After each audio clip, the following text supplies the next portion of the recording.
Buenos días, familia. Hace alrededor de 2 semanas compartí con ustedes un video acerca de el Senado, prestándole atención a la crisis inmobiliaria, en particular haciendo investigaciones acerca de los inversores institucionales o esas grandes compañías que compran propiedades residenciales para ponerlas como propiedad de renta. Bueno, en el día de hoy traigo un reporte nuevo que no es enfocado directamente al inversor institucional, sino a todo inversor en bienes raíces que está invirtiendo mediante LLC, porque está poniendo en peligro aún más grave la crisis inmobiliaria que está viviendo los Estados Unidos. Vamos a ver todo lo que dicen, porque el Senado se está incluyendo, el Congreso se está incluyendo y están hablando acerca de futuros proyectos que tienen planteados para recaudar fondos para propiedades asequibles, para más ingresos o recaudar más fondos para asistencia de renta, y lo que plantea hacer la Casa Blanca vamos a retocarlo en cuanto a los inversores institucionales. Vamos a comenzar diciendo que el Senado continúa una investigación de la crisis inmobiliaria. Es como comienza el artículo, y recuerden que siempre les dejo los artículos oficiales en la descripción del video. Las leyes de propiedad opaca, o sea, específicamente hablando de las LLC, Limited Liability Corporation, han creado estrategias de impuestos agravando la crisis nacional de vivienda económica. ¿Qué es lo que sucede? Según este reporte, por mucho tiempo se han estado creando las LLC desde 1990, que empezaron a tomar auge. Se han estado creando las LLC para, mediante el anonimato, comprar propiedades, y eso ha creado que muchas de estas propiedades vayan perdiendo la calidad del edificio, y eventualmente el propio inversor que compró la propiedad en un momento determinado la deje perder, una propiedad que tanta falta hace en el mercado. Ahora, voy a ser honestamente con ustedes, no sé hasta qué punto este artículo, en este punto específico, vamos a ir después viendo los otros que sí me parece que son más generales, pero en este artículo, en este punto específico donde dicen que las LLC están dejando para el perjuicio del mercado inmobiliario las propiedades sin pagar los impuestos, llegando a foreclosure, no sé hasta qué punto sea eso, porque los inversores están comprando propiedades en su mayoría, de nuevo, repito, probablemente están mirando una cantidad de propiedades muy pequeña comparado con la generalidad, pero voy a compartir el dato con ustedes. Dicen que el vínculo de la LLC con la desinversión, y además de eso la evasión de impuestos y el abandono de las propiedades por parte de HUD, representa un grave peligro para el mercado inmobiliario. Dice que los foreclosure por parte de la falta de pago de impuestos no debería ser una estrategia, y desde 1990 se intensificó el uso de las LLC para propiedades de inversión y dio mayor deterioro y desinversión en las propiedades. De la manera que yo lo veo, esto no se da de forma general. Puede que hayan casos aislados de propiedades que sí, el que la compró mediante una LLC no está teniendo el suficiente cuidado de la propiedad, por lo tanto está perdiendo valor, está dejando de pagar los impuestos porque no genera ingresos, porque nadie quiere rentar esa propiedad que no está reparada, y por lo tanto ese propietario de la LLC y de la propiedad mediante la LLC simplemente deja de pagar los impuestos, y por lo tanto la propiedad va a foreclosure. Vamos a continuar porque hay otros puntos importantes que tocan aquí. Dice que los inversores fueron el 28.1% de la compra de propiedades singulares en febrero del 2022. Y dice que de 2020 al 2022 los inversores mediante el LLC se duplicaron, de pasar de 14% de las compras que se hacían a ser el 28% de las compras de propiedades singulares en el día de hoy. Como bien sabemos, cada vez se construyen más multifamiliares. De hecho, nosotros seguimos en el proceso de permiso con la ciudad para la construcción de 400 apartamentos, pero cada vez se construyen menos propiedades singulares. ¿Por qué? Porque los retornos de inversión de las grandes corporaciones quieren enfocarse más en las propiedades multifamiliares porque son los que mayor retorno de inversión da. Por el otro lado, el desarrollo de propiedades singulares para simplemente vender a un comprador de mamá y papá es uno de los métodos de bienes raíces más riesgosos que existen. Y por eso es que cada vez se construyen menos propiedades singulares. Y a la misma vez, como hay menos y hay más demanda, la renta o el costo de la renta de estas propiedades aumenta más, alcanzando, la semana pasada fue declarado por la Institución Nacional de Reporte de Renta, no recuerdo ahora las siglas en inglés, que alcanzó un récord alto de más de $2,450 por primera vez en los Estados Unidos. Ahora, dice que van a prestarle suma atención al inversor institucional porque está aumentando cada vez más y más y más la tendencia de estos inversores a comprar propiedades singulares y por lo tanto causar una crisis de vivienda aún más grave. Voy a tocarte al final un puntito bien rápido acerca de este punto porque ¿qué es lo que sucede?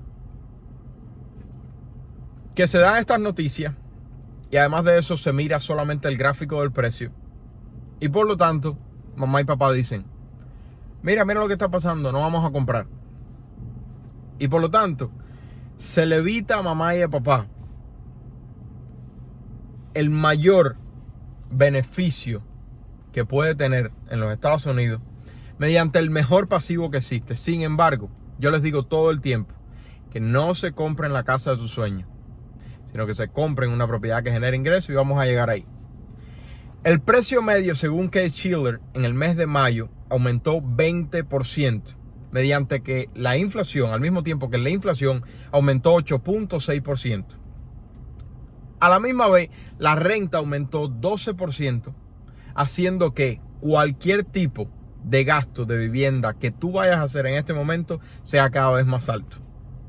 Ahora, hace unos días solamente compartí con ustedes una nueva tendencia que existe por parte de un miembro del Senado que dicen que van a mirar la posibilidad de poner impuestos especiales a out of state investors o a inversores de fuera del estado porque se están escondiendo detrás de LLC para recibir beneficios de impuestos y a la misma vez agravando la situación del mercado inmobiliario. Entonces, en este video que les estoy diciendo que hablamos de ese reporte específico donde el Senado quiere poner, un miembro del Senado quiere poner impuestos especiales a los inversores fuera del estado, suena muy bonito, pero puede abrir juicios legales en cuanto al problema que puede causar a estos inversores que no están en relación con lo que el mercado privado regular está acostumbrado a hacer. Entonces eso es algo que, a pesar de que sea un planteamiento muy, muy bonito para frenar al inversor de fuera del estado, es muy difícil llevarlo a cabo. Vamos a ver si lo logran hacer. Además de eso, dicen que los inversores extranjeros ilegales y todas las demás personas que están buscando anonimato, específicamente hablan mucho de el inversor extranjero ilegal, compran mediante LLC para el simple hecho de mediante anonimato, o incluso ponen la LLC dentro de una LLC y dentro de un trust y miles de mecanismos legales que existen para que no haya manera ninguna de encontrar al dueño real de esa propiedad. De hecho, en el artículo, pueden buscarlo, por favor, traten de leer siempre lo que les digo para que ustedes tengan su propia opinión y lo dejen en los comentarios cuál es la opinión que tienen del artículo. En el artículo dice el Senado que trataron de hacer una búsqueda de 4,000 propiedades por diferentes inversores y se dieron cuenta de que de todas las LLC que habían sido creadas para comprar esas 4,000 propiedades en un estado en específico, no recuerdo, me parece que fue en Nevada, de esos 4,000 propiedades que fueron compradas, la mayoría, estábamos hablando de alrededor de un 80%, fueron comprados por los 5 inversores más grandes. Estamos hablando de que solamente 5 inversores, tener alrededor de 3.000 propiedades en un solo mercado concentrado, es algo que sin duda alguna a un gobierno de un lugar le tiene que llamar la atención y querer frenarlo o poner medidas de alguna manera para que el mercado continúe de una manera saludable. Porque sin duda alguna sabemos, y este país es enemigo de los monopolios, a pesar de que hay casos especiales, y el gobierno no quiere, o los gobiernos locales no quieren que haya monopolio, o por lo menos en la mayoría de los casos. Además de eso, ¿qué es lo que sucede? Dice el Senate Finance Committee, o el comité, o el Senado, espera, que estoy confundido con la sigla en inglés, Senate Finance Committee, el comité financiero del Senado, vamos a ponerlo así, me parece que sí, dice que se reunió en julio y hablaron acerca del papel del incentivo de impuestos para crear propiedades asequibles. Yo muchas veces he compartido con ustedes que hay muchos programas del gobierno que tratan de impulsar a los desarrolladores, a los inversores, a los constructores, mediante incentivos de impuestos, a que pongan más propiedades asequibles en un mercado específico. Esa es prácticamente la labor principal que debería tener un gobierno y no mucho más allá de eso. Dar simplemente incentivos de impuestos o incentivar de alguna manera cuando hay una necesidad básica en el mercado, incentivar a que el propio mercado privado sea el que haga el movimiento basado en la necesidad que provoca la atención del gobierno, pero no ser el gobierno el que dice: no se preocupen, ya no tienen que pagar sus casas, la moratoria de evicciones se va a quedar indefinidamente, como acaba de suceder en Los Ángeles. Si no sabe de lo que le estoy hablando, pueden ir al canal de YouTube y buscar ese video.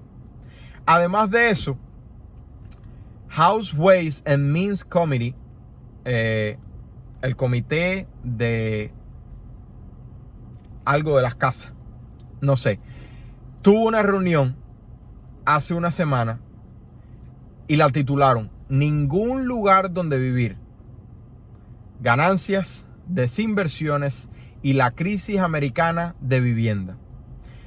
En esta reunión se llevaron a cabo discusiones acerca de varios puntos y hablaron específicamente acerca de que el Departamento del Tesoro anunció nuevas reglas para el financiamiento de propiedades asequibles mediante el American Rescue Plan, que tantas vueltas lleva dando, y que la Casa Blanca aumentará la asistencia de renta y evicciones a largo plazo, dando más oportunidades a las personas de bajo ingreso. Aquí me imagino que tengas, al igual que yo, sentimientos encontrados de cosas que ves bien y cosas que ves mal. Por ejemplo, yo veo muy bien el hecho de que el gobierno esté reuniéndose y tratando de alguna manera, incentivar a los inversores a crear más propiedades, más viviendas asequibles, ya sean singulares o multifamiliares. Porque a pesar de que hay una crisis grande en propiedades singulares en venta, hay una crisis grande en propiedades multifamiliares en renta en la mayoría del país, por supuesto. Recuerden que cada mercado es específico. Pero ¿qué pasa? Que mientras más propiedades tú pongas de cualquiera de los dos tipos, eso reduce la demanda, o bueno, no reduce la demanda, sino que aumenta la cantidad de propiedades, haciendo que el valor o el precio de la renta disminuya en uno de los dos aspectos. Y cuando el valor de la renta disminuye en alguno de los dos aspectos, afecta al otro también, haciendo que si hay más propiedades multifamiliares, baja el valor de la renta y por lo tanto los inversores se enfocan menos en obtener el mayor valor general y por lo tanto también afecta el valor de la renta de la vivienda y de esa manera afecta el embullo del inversor a ir a comprar esa propiedad porque ya no tiene un retorno de inversión tan alto. Es matemática sencilla. Mientras tú más margen de ganancia tengas en una inversión o más retorno de ganancia tengas en una inversión, más vas a intentar, menos vas a intentar comprar esa propiedad. Ahora, por el otro lado, el Departamento del Tesoro anuncia más reglas para financiamiento de propiedades asequibles, pero la Casa Blanca aumentará la asistencia de renta, los fondos de asistencia de renta, que al final del día es financiado con los impuestos que recolecta de tú y yo, haciendo que no tenga sentido de ningún tipo. Toda sociedad necesita un organismo que se encargue de poner los planes sociales necesarios para que la clase baja de la sociedad tenga lo básico necesario.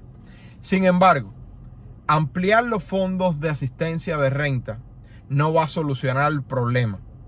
Lo que tienen que hacer es aumentar la cantidad de propiedades en el mercado.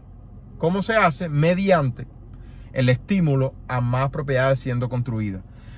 Porque lamentablemente, tú dar más dinero a los gobiernos para que den más dinero a las personas, para que paguen renta sin tener que trabajar, no ayudan absolutamente nada. Pero la poesía de vamos a ayudar a todo el mundo como gobierno, lamentablemente es una poesía que se vende muy bien. Y el último aspecto es las evicciones a largo plazo. Cada vez quieren hacer más protecciones de las evicciones. Eso es una violación total a la propiedad privada. Es prácticamente, y yo entiendo que muchos de ustedes lo puedan ver, y yo lo veo de esa manera también, que la vivienda es una necesidad básica. Eso no nos da el derecho de tomar la propiedad que alguien se sacrificó para comprarla, vivirla y nosotros no pagar la renta. Es exactamente lo mismo que si entramos al mercado, al supermercado, recolectamos la comida y cuando vamos a salir decimos, no tenemos que pagar porque la comida es una necesidad básica. Es simplemente una violación a la Constitución y al libre mercado con un contrato entre dos partes, el propietario y el inquilino. Con una emergencia internacional, no solamente nacional, internacional, de salud, poniendo cuarentena, forzando a los empleos a ser cerrados y por lo tanto forzando a la sociedad a no propagar el virus estando en la casa. Esa es una discusión más profunda. Yo en ese momento no lo veo mal que se haya hecho en ese momento. El problema es la extensión que se le ha dado.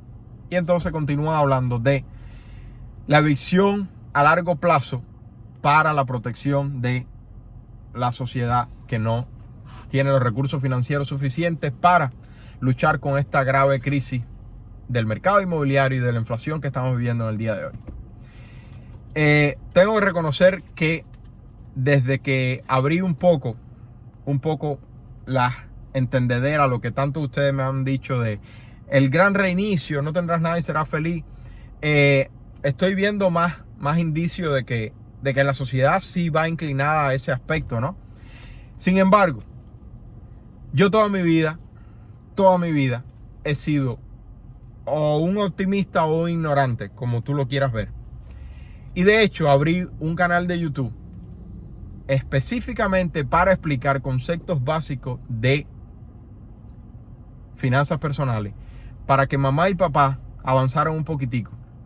Porque yo tuve la dicha, la bendición de Dios de llegar a este país y estar apasionado por la finanza y por lo tanto eso me evitó cometer muchos errores. Muchos errores que vi a muchas personas alrededor mío sufrir por ello, como financiar un carro, comprar la casa de tus sueños, no tener suficiente ingreso, no tener suficientes ahorros, tener muchas deudas. Todos esos conceptos básicos que sabemos y otros conceptos un poco más complejos que yo he ido aprendiendo con el tiempo y he querido compartir.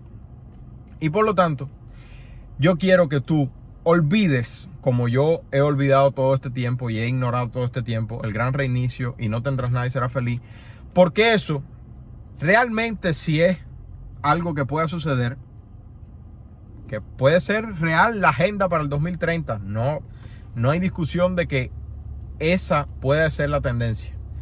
El problema es que si tú te enfocas en eso y no te enfocas en ti, eso acaba con tus esperanzas y dice, voy a ir al McDonald's, voy a comer, voy a continuar mi trabajito y pagando la renta porque no hay esperanza. Y yo no quiero eso para ti. Vinimos a los Estados Unidos, dejamos toda nuestra familia, todas nuestras amistades por mejorar nuestra situación económica y, lo más importante, darle un mejor futuro a nuestra familia. Entonces, yo tengo 5 pasos financieros que espero que te ayuden. Ahorra $1,000 lo más rápido posible. 6 de cada 10 personas en los Estados Unidos no tienen $1,000 ahorrados. Después de que ahorres los $1,000, paga todas tus deudas con el método de bola de nieve. Si no sabes a qué me refiero, búscalo en el canal o búscalo en YouTube en general. Hay muchos videos hablando al respecto. La bola de nieve, no la avalancha. Paga las deudas con el método de bola de nieve, que es el más efectivo. Número 3, ahorra un fondo de emergencia de 3 a 6 meses, sobre todo ahora con todo el problema que hay de la recesión y los despidos que están sucediendo en muchos lugares, a pesar de que se hayan creado 528,000 empleos en el último mes. Vamos a entrar en un periodo difícil donde cuando se termine tú vas a tener 2 direcciones nada más, 2 solamente. ¿Estás más mal o estás mejor? Trata de ser de los que están mejor. Número 4, créate una cuenta de retiro Roth IRA y comienza a invertir poquito a poco, poquito a poco. Es increíble lo que puede hacer una inversión constante, interés compuesto, fondos indexados. Es algo súper aburrido, pero súper efectivo a largo plazo. Y por último, paso número 5, no te compres la casa de tus sueños, compra una propiedad que genere ingresos. ¿A qué me refiero? 2 maneras fundamentales. Un multifamiliar de 4 apartamentos, vive en uno, renta los otros 3. Si no hay, compra una propiedad singular que ya tenga estudios de renta en un área de alta demanda. De esta manera, cualquiera de las 2 maneras, vas a poder reducir tu gasto de vivienda y de esa manera controlar el gasto más grande que tiene la familia promedio y por lo tanto salir de esos que solamente están pensando de manera negativa, lamentablemente, de que la agenda del gran reinicio o no tendrás nada y serás feliz es la única alternativa y por lo tanto nunca tendré una casa. Yo no quiero que tú pienses así. Sí puede. Si yo lo hice, tú lo puedes hacer también. Se les quiere, familia. Bendiciones. Bye bye. Si te gustó, regálame un like, suscríbete al canal.